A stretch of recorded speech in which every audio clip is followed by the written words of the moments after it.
Hello everyone friends हमारा topic है जो अपनी लिपि है ना देवनागरी लिपि उसका मानक स्वरूप। अपना टॉपिक क्या था?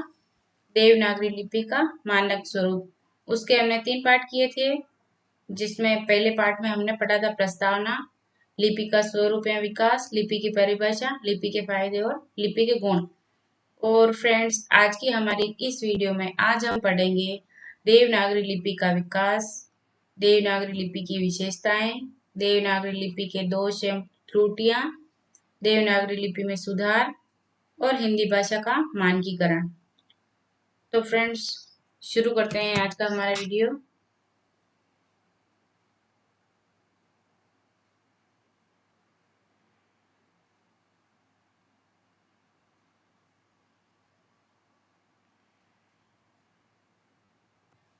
एक मिनट है ना।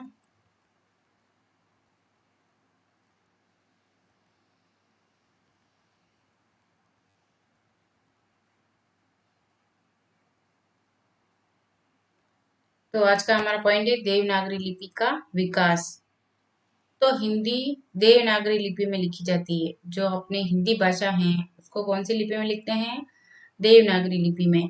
यह भारतीय लिपि है जिसका विकास भारत की प्राचीन ब्राह्मी लिपि से हुआ है। ये बहुत इंपॉर्टेंट है। जो अपनी देवनागरी लिपि है उसका विकास किससे हुआ? ब्राह्मी लिपि से। भारत की प्राचीन प्रमुख 2 लिपियां थी। भारत की जो प्राचीन जो 2 लिपियां थी वो कौन सी थी? एक तो थी खरोष्टी लिपि और एक थी ब्राह्मी लिपि। भारत की प्राचीन प्रमुख कितनी लिपियां थी? 2 लिपियां थी। प्रथम कौन सी थी? खरोष्टी लिपि और दूसरी थी ब्राह्मी लिपि। जो हमारी देवनागरी लिपि है उसका विकास ब्राह्मी लिपि से हुआ है। ठीक है। इनमें से देवनागरी लिपि का विकास प्राचीन ब्राह्मी लिपि से हुआ है। प्राचीन लिपि वैज्ञानिक डॉक्टर राजबाली पांडेय के विचारानुसार ब्राह्मी लिपि का आविष्कार ब्रह्म या वेद की रक्षा के लिए हुआ था। जो वैज्ञानिक थे पुराने लिपि वैज्ञानिक डॉक्टर राजबाली पांडेय, उनके क्या विचार है कि ब्राह्मी लिपि का जो आविष्कार हुआ वो किसकी रक्षा के लिए हुआ? ब्रह्म या वेद की रक्षा के लिए हुआ था। इस तरीके से ब्राह्मी लिपि का विकास हुआ। ये किसका मानना है? प्रसिद्ध लिपि वैज्ञानिक हैं डॉक्टर राजबाली पांडे के। कुछ लोग ब्रह्मा से तो कुछ अन्य लोग ब्राह्मण से ब्राह्मी लिपि की उत्पत्ति मानते हैं। कुछ लोग तो ब्रह्मा से देवनागरी लिपि का जो उत्पत्ति मानते हैं और कुछ लोग ब्राह्मण से मानते हैं। कुछ तो ब्रह्मा से मानते हैं, कुछ ब्राह्मण से मानते हैं। ईसा की 3री शताब्दी तक ब्राह्मी लिपि का भारत में प्रचार रहा। ईसा की 3री शताब्दी तक ब्राह्मी लिपि का भारत में प्रचार रहा। 4ठी शताब्दी के आरंभ से ही उत्तरी और दक्षिणी ब्राह्मी लिपि में अंतर दिखाई देने लगा। आगे चलकर उत्तरी ब्राह्मी लिपि को गुप्त लिपि कहा गया। आगे चलकर उत्तरी जो ब्राह्मी लिपि थी उसको क्या कहा? गुप्त लिपि कहा गया। गुप्त वंश के राजाओं के समय इसका व्यापक रूप में चलन होने के कारण ही इसे गुप्त लिपि कहा गया। कुटिल या टेढ़े मेढ़े अक्षरों के कारण इसका कुटिल लिपि नाम पड़ा। जो गुप्त लिपि है उसके जो अक्षर है वो टेढ़े मेढ़े हैं, इसलिए इसका नाम कुटिल भी पड़ा। ठीक है। 9वीं 10वीं शताब्दी तक आते आते कुटिल लिपि से ही देवनागरी लिपि का विकास हुआ। 9वीं 10वीं शताब्दी तक आते आते कुटिल लिपि से कौन सी लिपि का विकास हो गया? देवनागरी लिपि से। इन्हीं के अक्षरों को सीधे कर दिए अपने देवनागरी लिपि के अंदर। तो देवनागरी लिपि का नामकरण। ठीक है। इस लिपि का नाम देवनागरी लिपि क्यों पड़ा, इसको लेकर विद्वानों में मतभेद है। देवनागरी लिपि का जो नाम है देवनागरी, ये देवनागरी लिपि नाम क्यों पड़ा इसको लेकर विद्वानों में काफी मतभेद हैं। इस संबंध में कुछ प्रचलित विचार हैं। नागर ब्राह्मणों से प्रचलित होने के कारण देवनागरी लिपि कहलाई। पहला मत क्या है? नागर ब्राह्मणों से प्रचलित है इसलिए देवनागरी लिपि कहलाई। और दूसरा जो प्रचलित विचार है वो है नगर की लिपि होने के कारण नागरी लिपि कहलाई। किसकी लिपि होने के कारण? नगर की लिपि होने के कारण नागरी लिपि कहलाई। देवनागरी के रूप में मंत्रों के बीच लिखे जाने वाले अक्षरों के कारण देवनागरी लिपि नाम पड़ा। ठीक है। देवनागरी के रूप में मंत्रों के बीच लिखे जाने वाले अक्षरों के कारण देवनागरी नाम पड़ा। इस तरीके से जो है देवनागरी लिपि का नामकरण हुआ और इसके अंदर काफी मतभेद हैं। देवनागरी लिपि की विशेषताएं, ठीक है, देवनागरी लिपि की विशेषताएं क्या हैं? तो संसार में प्रचलित 3 प्रमुख लिपियों रोमन, उर्दू और देवनागरी में देवनागरी लिपि ही अधिक वैज्ञानिक लिपि मानी जाती है। संसार के अंदर जो 3 लिपियां प्रचलित हैं फ्रेंड्स, फर्स्ट है रोमन और दूसरी उर्दू और तीसरी देवनागरी। इन तीनों जो लिपियां, ये तीनों जो लिपियां हैं, इन लिपियों के अंतर्गत जो अपनी देवनागरी लिपि है वो सबसे अधिक वैज्ञानिक लिपि मानी जाती है। इसकी अनेक विशेषताएं हैं जिनमें से कुछ इस रूप में देखी जा सकती है। देवनागरी लिपि की बहुत सारी विशेषताएं हैं। कुछ विशेषताएं हम पढ़ेंगे। एक ध्वनि का सांकेतिक चिन्ह, एक ध्वनि का एक ही सांकेतिक चिन्ह है। जैसे अ बोलेंगे तो एक ही लिखेंगे और क बोलेंगे तो एक ही क लिखेंगे। लेकिन जो रोमन लिपि है इंग्लिश वाली, उसके अंदर क को सी भी लिखते हैं, के भी लिखते हैं, यानी कि बहुत सारे जो हैं चिन्ह बन जाते हैं उस ध्वनि के। और अपनी देवनागरी लिपि के अंदर सिर्फ एक ही चिन्ह बनता है, वो कौन सा? क, ठीक है। आदर्श लिपि का यह गुण माना जाता है कि एक ध्वनि के लिए एक ही चिन्ह हो। आदर्श लिपि का क्या गुण माना जाता है? कि एक ध्वनि का एक ही चिन्ह होना चाहिए। देवनागरी लिपि में यह गुण विद्यमान है। देवनागरी जो लिपि है उसके अंदर ये गुण विद्यमान है, यानी कि एक ध्वनि का एक ही सांकेतिक चिन्ह है। लेकिन अंग्रेजी और उर्दू में ऐसा नहीं है। अंग्रेजी और उर्दू में एक ध्वनि के 2 चिन्ह भी, सांकेतिक चिन्ह भी हो सकते हैं, 3 भी हो सकते हैं अंग्रेजी के अंदर तो। और कुछ सांकेतिक चिन्ह होते हैं वो लुप्त भी रहते हैं। जैसे नॉलेज के अंदर है के जो है साइलेंट रहता है, तो अपनी हिंदी के अंदर ऐसा नहीं है। एक ध्वनि के लिए एक ही वर्ण। आदर्श लिपि में दूसरी खूबी यह होती है कि उसमें एक ध्वनि के लिए एक ही वर्ण हो। यह केवल देवनागरी लिपि में ही मिलता है। आदर्श लिपि की दूसरी विशेषता क्या है? कि एक ध्वनि के लिए एक ही वर्ण होना चाहिए और ये देवनागरी लिपि के अंदर मिलता है। देवनागरी का प्रत्येक अक्षर उच्चरित होता है। अंग्रेजी में कई शब्दों में अक्षर होते हैं। देवनागरी लिपि के अंदर सारे जो संकेत चिन्ह है या जो सारे जो अक्षर हैं उनका उच्चारण होता है। लेकिन अंग्रेजी में क्या है? ऐसा नहीं है। अंग्रेजी के अंदर कुछ जो अक्षर होते हैं वो साइलेंट रहते हैं। जैसे एग्जाम्पल के तौर पर ये हाफ लिखा हुआ है, HALF। इसको हम हिंदी में पढ़ेंगे, अपनी हिंदी में तो हाल्फ पढ़ेंगे, लेकिन अंग्रेजी में ये जो एल है ये क्या है? साइलेंट रहता है। नाइफ, नाइफ के अंदर के नहीं बोला जाता है, के क्या रहता है? साइलेंट रहता है। और अपनी हिंदी के अंदर ऐसा नहीं है। हिंदी के अंदर यही वर्ड, इसी वर्ड को हम पढ़ेंगे तो नाइफ बोलेंगे, यानी कि के को साइलेंट नहीं करेंगे। लेकिन इंग्लिश में साइलेंट रहते हैं। कुछ तो साइलेंट रहते हैं, कुछ के जो है उच्चारण, जो उच्चरित जो संकेत है वो एक से ज्यादा होते हैं। देवनागरी लिपि में ऐसा नहीं है। देवनागरी में व्यंजनों का संयोग जैसे ज, प्र, त्य, न, त आदि को अंकित करने की सुचारू और स्पष्ट पद्धति है। इसके कारण लिखते समय देवनागरी के शब्द कम जगह घेरते हैं। ठीक है। देवनागरी वर्णमाला का क्रम वैज्ञानिक है। देवनागरी नागरिक की वर्णमाला है जो उसका जो क्रम है वो वैज्ञानिक वैज्ञानिक की ओर से भी क्या है? सर्वश्रेष्ठ है। स्वर पहले बाद में व्यंजन है। स्वर पहले है और बाद में क्या है? व्यंजन है। स्वरों में भी पहले ऋस्व है और फिर दीर्घ स्वर है। स्वरों के अंदर भी पहले क्या है? ऋस्व स्वर है, यानी कि छोटे वाले स्वर है, और फिर उसके बाद में जो है दीर्घ दीर्घ स्वर है। इसी तरह व्यंजन भी मुंह से हवा बाहर निकलने के क्रम से क्रमशः कंठ्य, तालव्य, मूर्धन्य, दंत्य और औष्ठ्य इस क्रम में वैज्ञानिक ढंग से संयोजित है। ये वैज्ञानिक ढंग से किस तरीके से संयोजित है? क्योंकि देखो सबसे पहले तो है कंठ है, फिर है ना जो तालव्य है, फिर मूर्धन्य है, फिर दंत्य है, फिर ओष्ठ है। इस तरीके से जो अ, क्या बोलते हैं इसको, क्रम से संयोजित है। ठीक है, क्रम के अनुसार है। प्रत्येक वर्ग के व्यंजनों में अघोष, सघोष तथा अल्प प्राण, महाप्राण एवं नासिक वर्ण का स्थान और उच्चारण स्थिर है। ठीक है, देवनागरी वर्णों के नाम उच्चारण के अनुरूप है। देवनागरी वर्णों के जो नाम है वो उच्चारण के अनुरूप है। जैसा बोलेंगे वैसा ही लिखेंगे। ठीक है, तुलना कीजिए कि उर्दू क च ल को काफ चे और लाम कहते हैं, अंग्रेजी में जी एच आई जे सबके नाम निराले ढंग से रखे गए हैं। सातवीं जो विशेषता है देवनागरी की वो क्या है? देवनागरी जिन भाषाओं के लिए व्यवहृत होती है उनकी सभी ध्वनियों को अंकित करने में समर्थ है। ठीक है, अब तो इसका विस्तार करके भारत भर की भाषाओं की ध्वनियों को के उपयुक्त बनाया जा रहा है। इसमें नए चिन्ह जोड़े गए हैं। इस लिपि के लेखन और मुद्रण के अक्षर एक रूप हैं। कलाविद बताते हैं कि सीधी रेखा की अपेक्षा वक्र रेखा अधिक सुंदर होती है। वक्र से ही बांका शब्द बना है। देवनागरी का प्रत्येक अक्षर वक्र है, इसलिए बांका है। सुंदर है, यह लिखावट सुगठित भी है।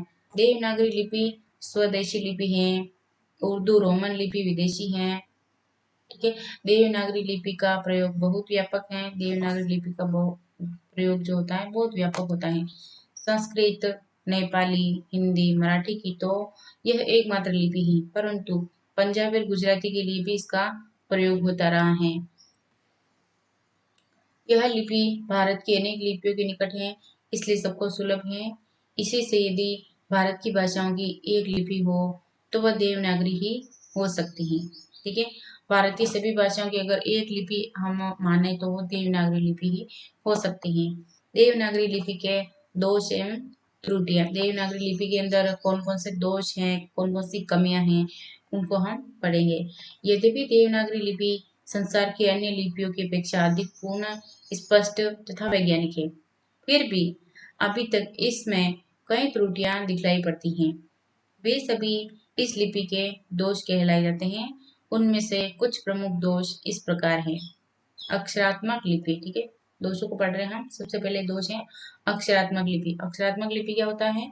रोमन लिपि के समर्थकों के अनुसार जो रोमन लिपि है उन रोमन लिपि के जो समर्थक है वो अपनी देवनागरी लिपि के अंदर दोष बता रहे हैं कि इन समर्थकों के अनुसार देवनागरी लिपि अक्षरात्मक लिपि होने से इसके प्रत्येक सांकेतिक चिन्ह में स्वर और व्यंजन मिले हुए हैं। हमको समर्थक क्या बताते हैं कि प्रत्येक सांकेतिक चिन्ह में स्वर और व्यंजन दोनों मिले हुए हैं। अतएव संयुक्त व्यंजनों को लिखने के लिए कभी कभी व्यंजनों का आधा रूप लिखना पड़ता है, जैसे कि विद्या, खाद्य, संयुक्त, धर्म आदि शब्दों के लिखने में व्यंजन का रूप बदल जाता है। इन शब्दों में न तो द अपने मूल रूप में है, न त और न ही र। डॉक्टर चटर्जी के अनुसार वैज्ञानिक लिपि की दो विशेषताएं हैं, उसमें शुद्ध लिखा जाए और उसमें ध्वनि विश्लेषण सरलता से हो सके। देवनागरी में शुद्ध तो लिखा जाता है किंतु यह अर्ध अक्षरात्मक है, इसलिए ध्वनि ध्वनि विश्लेषण सरलता से नहीं हो सकता। देवनागरी लिपि में धर्म में दो अधर ध और र्म है। इनमें न तो स्वर्ण स्वर वर्ण स्पष्ट है, न धातु और न प्रत्यय। इसके विपरीत रोमन लिपि में धर्म दो स्वर भी स्पष्ट हैं और साथ ही धातु घर और प्रत्यय म भी लंबी वर्णमाला। देवनागरी के अक्षरों की संख्या अधिक है। स्वरों की मात्राओं, आधे अक्षरों, द्वित्व अक्षरों तथा विभिन्न अक्षरों के नीचे अथवा ऊपर लगाने वाले चिन्हों की संख्या इससे पृथक है। इतनी बड़ी वर्णमाला को स्मरण रखना, समझना और ठीक ठीक प्रयोग करना छात्र के लिए तथा मुद्रण टंकन के लिए असुविधाजनक होती है। जो अपनी इंग्लिश होती है ABCD टोटल जो है 26 वर्ण होते हैं। ठीक है, और जो अपने हिंदी है उसमें कितने होते हैं? 44। तो लंबी वर्णमाला है अपनी देवनागरी लिपि की। ठीक है, इसके बाद जो है कौन सी त्रुटि है देवनागरी लिपि के अंदर? अवैज्ञानिक संयुक्त ध्वनि चिन्ह। जो संयुक्त ध्वनि चिन्ह है वो अवैज्ञानिक है। वैज्ञानिक लिपि में एक ध्वनि के लिए एक ही ध्वनि चिन्ह होना चाहिए। देवनागरी लिपि में श्र, क्ष, त्र, ज्ञ आदि ऐसे ध्वनि चिन्ह है जिनमें दो ध्वनियों का संयोग है। यानी कि जो वर्ण होता है वो एक ही होना चाहिए, लेकिन जो अपने संयुक्त वर्ण है उनके अंदर दो दो वर्ण है। ठीक है, इसलिए जो है अवैज्ञानिक है ये संयुक्त ध्वनि चिन्ह। ठीक है। लेखन और उच्चारण में भेद। देवनागरी की कुछ ध्वनि में लेखन उच्चारण में अंतर रहता है। जैसे कि शब्द को ले, इसमें ई का उच्चारण क के बाद होता है, लेकिन ई की मात्रा क के पहले लगाई जाती है। यही स्थिति र के संयुक्त अक्षर की है। जैसे धर्म, इसमें र का उच्चारण म के पहले होता है, लेकिन र का ध्वनि चिन्ह म के ऊपर लगाया जाता है। यानी कि जो क यानी अपन की लिखेंगे तो की की ई की ध्वनि बाद में आ रही, क पहले आ रहा है की। तो और जो हम लिखेंगे तो ई की मात्रा पहले लगाएंगे और क बाद में लिखेंगे। तो इसलिए जो है लेखन में इसके अंदर भेद है। ठीक है। वैसा ही धर्म के अंदर भी होता है। कहीं कहीं उच्चारण जिस ध्वनि का आधार हो उसे पूर्ण रूप में लिखा जाता है, और उच्चारण पूर्ण हो उसका अर्ध ध्वनि चिन्ह। जैसे द्वंद्व, इसमें ध्व का उच्चारण आधा और व का उच्चारण पूरा हो जाता है, जबकि ठीक इसके विपरीत लिखा जाता है। इसके अंदर जो है द है उसका उच्चारण आधा हो रहा है और व का पूरा हो रहा है। ठीक है। लेकिन इसको आधे को पूरा लिखते हैं और पूरे को आधा लिखते हैं, जबकि ठीक इसके विपरीत लिखा जाए। इस दोष के निराकरण के लिए खड़ी पाई रहित व्यंजनों के साथ हलंत लगाकर संयुक्त अक्षर लिखा जाने लगा है। जैसे द्वंद्व, इस संदर्भ में री ध्वनि पर भी विचार किया जाता है। तत्सम शब्दों में इसे लिखा स्वर के रूप में जाता है, लेकिन उच्चारण व्यंजन री के रूप में होता है। ठीक है। री को हम दो तरीके से लिखते हैं, एक तो ये वाला री लिखते हैं और एक ये री। दोनों का उच्चारण एक जैसा होता है, लेकिन हम तत्सम के अंदर ये वाला री लिखते हैं और व्यंजन के अंदर हम ये री लिखते हैं। ये तो दो हो गए इसके उच्चारण। अनावश्यक ध्वनि चिन्ह। अनावश्यक ध्वनि चिन्ह, हिंदी में कुछ ध्वनियों का उच्चारण ही नहीं होता, फिर भी उसके लिए ध्वनि चिन्ह वर्णमाला में, जैसे ड, त्र, श, ज्ञ आदि। कुल ध्वनि के लिए दो दो ध्वनि चिन्ह हैं, जैसे ण, ण, च, ज, ल, ल, श, स आदि। अर्ध र के लिए क्रम, कर्म, गृह तीन चिन्ह। ठीक है। आधा जो र है उसके लिए ये वाला भी आधा र ही है, ये ऊपर वाला भी आधा र है, ये भी री है। ठीक है। तीन चिन्ह हो गए हैं। ध्वनि चिन्हहीन ध्वनिया। देवनागरी में जहाँ कुछ ध्वनियों के लिए दो दो ध्वनि चिन्ह हैं, तो दूसरे ओर मह, नह। अब हिंदी में संयुक्त व्यंजन न होकर मूल महाप्राण व्यंजन है, परंतु उनके लिए कोई स्वतंत्र ध्वनि चिन्ह नहीं। अस्पष्टता। अस्पष्टता के अंदर क्या है, देवनागरी के कुछ ध्वनि चिन्हों की आकृतियां ऐसी होती हैं जिससे भ्रम हो जाता है, जैसे घ और द, म और भ। शिरोरेखा के न होने पर इसमें भेद करना मुश्किल हो जाता है। ठीक यह बात ख और र व की है। शिरोरेखा के न होते खाना एवं रवाना में अंतर करना दुष्कर हो जाता है, यानी कि अस्पष्टता है। घ और ध को लिखेंगे तो दोनों एक जैसे लगेंगे, म और भ भी दोनों एक जैसे लगेंगे। अगर ये ब की जो मात्रा है यहाँ तक बढ़ा दी जाए तो भ भी क्या लगेगा हमको, म लगेगा। इसलिए इस मात्रा को पीछे रखते हैं ताकि पहचान सके, और ये बहुत सूक्ष्म अंतर है, इसलिए ये क्या है, अस्पष्टता है इसमें। और र व में भी काफी भ्रम होता है। र और व को अगर हम यहाँ से मिलाएं नहीं, र और व, ख को यहाँ से मिलाएं नहीं तो ये र और व लगेगा हमको। ठीक है। इसलिए खाना को हम रवाना पढ़ लेंगे। शीघ्र लेखन की दृष्टि से असुविधाजनक। देवनागरी लिपि के हर ध्वनि चिन्ह उसकी मात्राओं और शेरारों को लिखने के लिए बराबर हाथ उठाना पड़ता है। हर बार में क्या है, हाथ उठाना पड़ता है, जिसके चलते लिखने में श्रम अधिक करना पड़ता है। देवनागरी लिपि को लिखने में श्रम अधिक करना पड़ता है और गति भी मंद रहती है, यानी कि धीरे धीरे लिख पाते हैं। इंग्लिश को जल्दी जल्दी लिख सकते हैं, कर्सिव राइटिंग में पेन को उठाना भी नहीं पड़ता और फटाफट फटाफट लिख सकते हैं। लेकिन हिंदी में क्या, सॉरी, देवनागरी लिपि में क्या, अधिक श्रम लगता है और गति भी क्या है, धीरे रहती है, धीरे धीरे लिख पाते हैं। इसकी तुलना में रोमन लिपि अधिक सुविधाजनक है। रोमन वर्णों के परस्पर मिलने से जो शब्द बनता है उसे बिना हाथ उठाए लिखा जा सकता है। इससे लेखन की गति में तीव्रता आती है और हाथ को श्रम भी कम पड़ता है। देवनागरी लिपि में सुधार। फ्रेंड्स, अभी देवनागरी लिपि में सुधार क्या कर सकते हैं वो हम पढ़ेंगे। मुद्रण एवं लेखन की दृष्टि से देवनागरी लिपि में जो दोष हैं उनकी ओर कई विद्वानों का ध्यान गया। इसके दोषों के निराकरण के अनेक प्रयास किए गए हैं। इस हेतु बनाई गई से कई समितियों के प्रयास इस प्रकार हैं। देखो, देवनागरी लिपि के अंदर सर्वप्रथम सुधार करने की कोशिश कहाँ से हुई? सर्वप्रथम 1935 में हिंदी साहित्य सम्मेलन के इंदौर अधिवेशन में काका कालेलकर कालेलकर के संयोगत्व में देवनागरी लिपि में सुधार के प्रयास किए गए। सबसे पहले कहाँ से शुरुआत हुई प्रयास की? 1935 के अंदर जो एक सम्मेलन हुआ था, हिंदी साहित्य सम्मेलन, जो इंदौर अधिवेशन के में हुआ था, और उसके अंदर एक समिति थी काका कालेलकर नाम से, ठीक है। वहां पे देवनागरी लिपि में सुधार के प्रयास किए गए। उसके बाद हुए थे दूसरी बार में 1945 में। 1945 काशी नागरी प्रचारिणी सभा के द्वारा सुधार के सुझाव दिए गए थे, ठीक है। काशी नागरी प्रचारिणी सभा द्वारा कब दिए गए? 1945 में। उसके बाद आता है 1947। यह उत्तर प्रदेश सरकार के द्वारा आचार्य नरेंद्र देव की अध्यक्षता में समिति का गठन किया गया। इस समिति ने भी अनेक सुधार किए थे, ठीक है। चौथा जो हमारा सुधार था, सुधार करने की कोशिश की थी, शिक्षा मंत्रालय ने इस दिशा में कई स्तरों पर प्रयास किया है। सन 1966 में मानक देवनागरी वर्णमाला प्रकाशित की गई और इसके अनुसार देवनागरी के जो वर्ण एक से अधिक रूपों में लिखे जाते थे, उनके स्थान पर प्रत्येक वर्ण का एक ही मानक रूप निर्धारित किया गया। लिपि की समस्या वर्तनी से और वर्तनी की भाषा के मानकीकरण की समस्या से जुड़ी हुई है।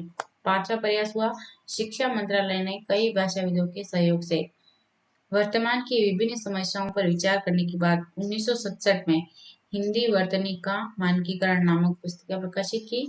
बाद में इनके सुझावों पर विस्तृत चर्चा होती रही, जिसमें भाषाविदों, लेखकों, पत्रकारों और हिंदी सेवा संस्थाओं ने भाग लिया। फ्रेंड्स, आज के लिए इतना काफी। अगले वीडियो में हम पढ़ेंगे हिंदी भाषा का मानकीकरण और इस पूरे पाठ का सारांश हम अगले वीडियो में पढ़ेंगे, ठीक है। फ्रेंड्स, आज के लिए यहीं तक बस। और अगर आपको ये वीडियो पसंद आया हो तो इस वीडियो को लाइक कर दीजिए और आपके दोस्तों में शेयर कर दीजिए इस वीडियो को।